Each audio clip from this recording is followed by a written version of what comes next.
বলিউডের সুপারস্টার বরুণ ধাওয়ানের upcoming cinema Baby John সম্প্রতি সময় এর টিজার মুক্তি পেয়েছে। মুক্তির অপেক্ষায় রয়েছে 25শে ডিসেম্বর সিনেমাটি বিশ্বব্যাপী। কিন্তু সিনেমাকে নিয়ে যে কথাগুলো আসলে বলা উচিত বা যেসব ভুল যেসব ভালো দিক তাই বলবো আজকের ভিডিওতে।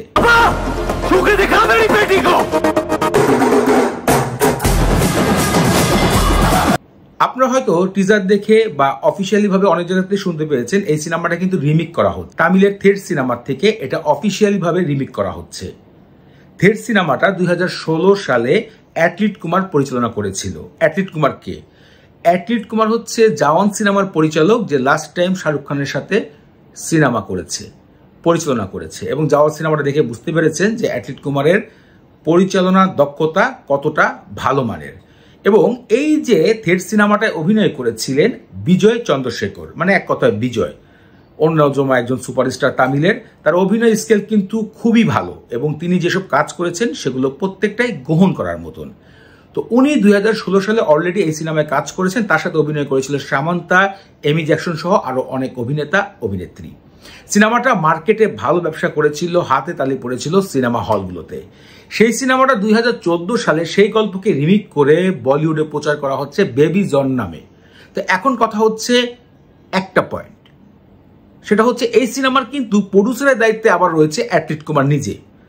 অ্যাটলিট কুমারের ওয়াইফও এখানে ইনভেস্ট করেছে, মানে টাকা লাগিয়েছে। সো এখন যে বিষয়টা আমার কাছে সব থেকে খারাপ লাগছে সেটা হচ্ছে অলরেডি বিজয়ের মতন চক্ষুষ অভিনেতা এই সিনেমায় অভিনয় করেছে, এই গল্পে রোল প্লে করেছে। তার অভিনয় স্কেল খুবই ভালো। আপনারা তো হয়তো বিজয়ের সিনেমাগুলো ইউটিউবে অনেক দেখেছেন। তো যেহেতু ভালো গল্পে ভালো অভিনেতা অভিনয় করেছে, হলে তালি বেড়েছে, সেই সিনেমাটা প্রায় 8-9 বছর পরে এসে বলিউডে রিমেক করার অর্থ আমার কাছে একটু ব্যাড মনে হচ্ছে। তারপরে আসেন আরেকটা বিষয়, যদি মনে করেন দৃশ্যমান সিনেমাটা আপনারা দেখেছিলেন, যেখানে তামিলে অলরেডি মুক্তি পায়, তার কয়েক বছর পরে কি করে বলিউডের অজয় দেবগান সেই সিনেমায় অভিনয় করেন এবং বেটার পারফরমেন্স দেয়। কারণ সেই গল্পটা সুন্দর থাকলেও সেখানে তামিল বা যেটাই বলেন সেই ইন্ডাস্ট্রির অভিনেতা ভালো করে অভিনয় করতে পারেনি। তার ফলে যখন অজয় দেবগান অভিনয় করে এবং সেই গল্পটা আরো বেশি মানুষের কাছে তালি বাজে এবং মানুষ গ্রহণ করে।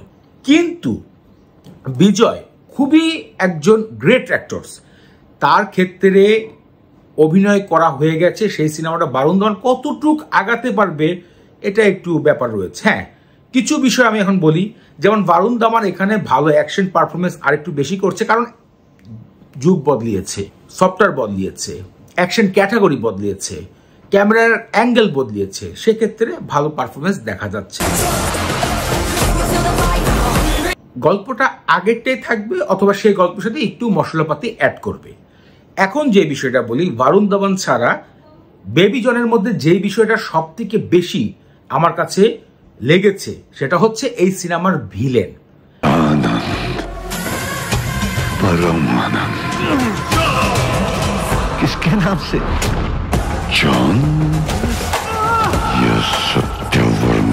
জ্যাকি শ্রফ এখানে ভিলেনের চরিত্রে আপনারা দেখেছেন এবং তিনি যখন স্ক্রিনে আসলেন তখন কিন্তু খুব ভয়ানক একটা পরিবেশ সৃষ্টি হয়েছে।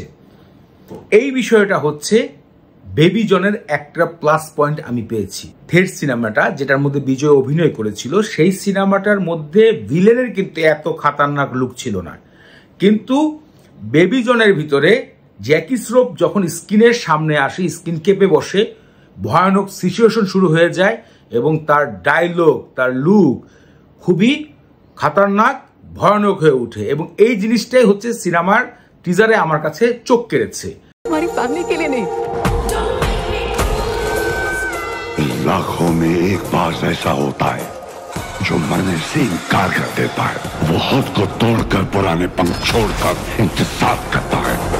এখন আরেকটা বিষয় যেটা না বললেই নয়, যে হ্যাঁ, যেহেতু এটা বলিউডে এসেছে, গানের লেভেল, মিউজিক লেভেল অনেকটা পরিবর্তন হয়ে গেছে, সেগুলো আসলে মানে চোখে পড়ছে, ভালো লাগছে। তো ওভারঅল একটা বিষয় আমার কাছে সব থেকে ব্যাড লাগছে, সেটা হচ্ছে 2016 সালে যে গল্পটা অলরেডি চলমান হয়েছে, ভালো অভিনেতা অভিনয় করেছে, সেই গল্পটাকে আমার মনে হয় না যে এত দূর টেনে নিয়ে এসে একটা বড়দিন উপলক্ষে ব্লাস্ট ফায়ার যেটা হয় সেরকম কিছু না করে নতুন গল্প দিয়ে করা দরকার ছিল। আবার এদিকে জ্যাকি শ্রফের যে পারফরমেন্সটা দেখছি রিমিকের ভিতরে, সেটা আবার আমার কাছে মনে হচ্ছে যে হ্যাঁ, এটা ঠিক, ডিসিশনটা ঠিক নেওয়া হয়েছে। তো ওভারঅল আপনারা কি বিজয়ের থেট সিনেমাটা দেখেছেন? যদি দেখে থাকেন তাহলে এই সিনেমার টিজার সাথে মিল রেখে মূল্যবান মতামত ভিডিওতে কমেন্ট করে জানাবেন, এবং আমার মূল্যবান মতামতগুলো কি আপনাদের কাছে ভালো লেগেছে কিনা তাও জানাবেন কমেন্ট বক্সে।